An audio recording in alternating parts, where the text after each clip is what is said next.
Hey everybody, it's Tim Miner, and I have an awesome guest for today's edition of the Biscuit Blitz. I'm going to let her introduce herself because nobody introduces herself like she does. Carla, hit it. Tell us who you are, what you do, and how long you've been in Charlotte. I am Carla Aaron-Lopez. I'm an artist, a mommy, and an educator, residential badass, troublemaker, Hellraiser, queen of dragons, straight out the hood, anything like that. I like labels that adore me because all of my Instagram handles are I am King Carla. So You didn't drop villain in there. Where there was no villain that you said. Oh, yeah, you're right. Because you know what? Villain is a way of life.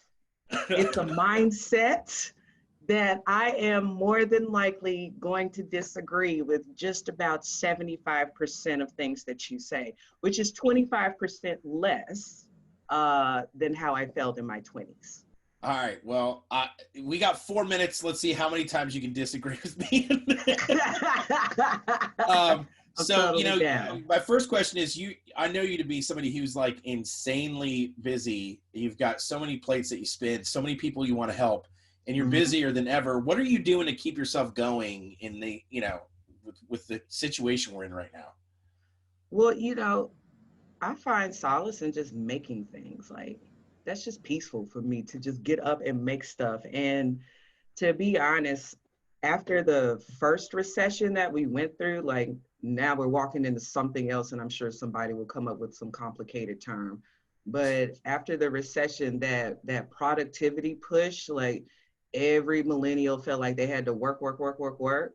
I'm actually also balancing the fact that I can't do work, great work, if I'm tired. So rest is very key right now. I didn't know how tired I really was that first couple of weeks we were in quarantine because I wasn't sad about not seeing people. It's just, dang, I didn't know I was that tired. But as a result of it, I've come out with a podcast. I've started making products and clothes for people to wear. I still make actual artwork, but I've shifted and paused on the artwork part and started to figure out how can I make engaging video lessons for my students and any adult that wants to see it. That's awesome. I'm proud owner of one of your new T-shirts. The only reason I don't have it on right now is I've worn it so often. It's in the dirty bin right now. But yeah. That's okay. I finally had to wash this sweatshirt, and then I had to wash my mug too. I love the mug. Oh, the mugs are awesome. Cleaned all day. I love the mug. I mean, you have listen, we're going to blow out 5 minutes on this one because I got to say, like, you do have the coolest handwriting I've ever seen. I mean, it's just straight up. Thank you. One of the things about this situation, I think, is so much about how our community is structured, and particularly the way the business community art and Charlotte at large sees the arts community has been exposed. Mm-hmm. What are some lessons that you're hoping people are learning right now that stick when we finally get re-released into the wild? I'm still ride or die with my initial emotion, which is we still need to collaborate. And I'm literally one of those people where you might not see me, but I see you and I'm watching you and I'm trying to see how well you are collaborating within the community. I mean, now is really a great time for a lot of these major institutions to link up with the local artists and just present a virtual gallery. Like, why can't any number of local artists do a whole IG takeover for any of the major institutions and highlight artists that they think are dope? Yeah. That would really show and start a new bond with new artists that live here in the city. I mean, I just dropped a street art video, and what I know is I said a few names and I showed a few pieces, but that's not the entire street art community in Charlotte. And that's just because I don't know everybody. So what can we do to continue collaborating? I think you're off to a great start by just finding folk to talk to for 5 minutes and call it a day. Like, hey, look at these folk. They're here in our city. And when we can be released back into the wilds of modernity, yo, go check them out. Why not? I'm in agreement. I've said to people, I think that even though we're physically separated, I think we have the opportunity to be closer than ever.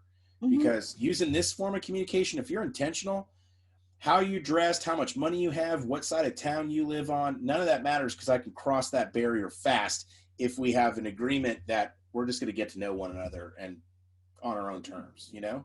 Yes, absolutely. I mean, it's the basis of networking, but a lot of networking in art is, okay, you do these things, I do these things. How can we collaborate to create great things? I'm I hate to down for say it, that. we're at 5 minutes, but I will tell you this. Charlotte is Creative will step up. We will do virtual galleries with you. Let's start putting that together now. I'm And down. I'm gonna talk to you after we hang up about the grant program we got, micro grant program we got going. But the last question, if you can answer it in 20 seconds, you're a teacher. What kind of impact have you seen this? Well, you're not going to answer this in 20 seconds. What kind of impact have you seen this have on your art students? Like what, you know, what's it doing to them? More students draw, but it's very difficult to communicate with students right now. At a time where they need it. That's good. That's good. That's why you're the master. That's why you're the villain. All right. You're amazing. What's one person I should talk to? Give me one person I should reach out to next. Oh my gosh.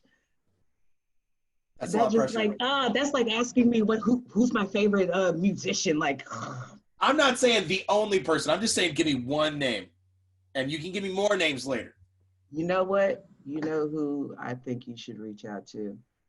I think you should reach out to Will, because he was about to pull off his first art show before quarantine. Oh, you did Will Jenkins? Mm-hmm. Yeah. I was so proud of him. But Quarantine Couch with him and Perrine, it's pretty dope. Check that out. All right, will do. Thank you. Be well.